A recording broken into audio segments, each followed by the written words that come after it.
কলকাতার হৃদয় জুড়ে আজও বাজে সেই পুরনো প্যান্ডেলের ঢাক। আর আমি হাঁটছি লেক টাউনের ক্লক টাওয়ার রোড ধরে।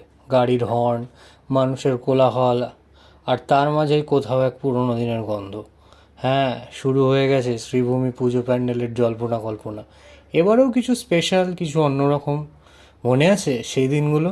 ছোটবেলায় বাবা মার হাত ধরে ঠাকুর দেখতে যাওয়া, আর সেই পথেই হাঁটছি, তবে ক্যামেরার চোখে।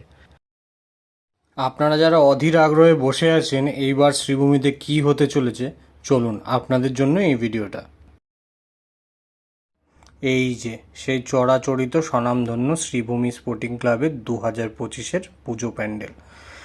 অনেক চেষ্টা করেছিলাম জানেন, কিছু একটা বলবো ক্যামেরার সামনে, একটা সাংবাদিকতা ফিল নেব, বাট সত্যি বলতে এত আওয়াজ চারিদিকে, এত গাড়ির হর্ন আর সঠিক মাইক্রোফোন না থাকায় সেই গুড়ে বালি, সেটা আর হলো না করা। যাই হোক, আশা করছি যতটা দেখাতে পারছি ততটাই আপনারা ভালোভাবে বুঝতে পারবেন যে কি হতে চলেছে না হতে চলেছে। এই যে দেখছেন, এই জায়গাটায় পুজোর সময় 1 সেকেন্ডও দাঁড়াতে দেয় না। বাঁশি বাজি বাজি কানের ঝালাপালা একদম। আশেপাশের সমস্ত কারিগররা নিজেদের কাজে ব্যস্ত, তাই কারোর থেকেই কোনো প্রশ্ন করার সুযোগ আমি পেলাম না। তবুও যতটাই দেখাচ্ছি ক্যামেরায় বন্দি করে রাখার চেষ্টা আর আপনাদেরকে দেখানোর চেষ্টা।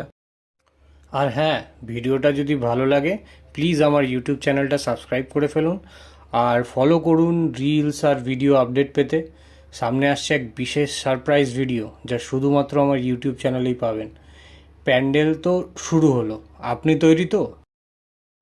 কাজের সূত্রে 2024-এ বাইরে থাকার কারণে পুজোতে আমি কলকাতায় আসতে পারিনি।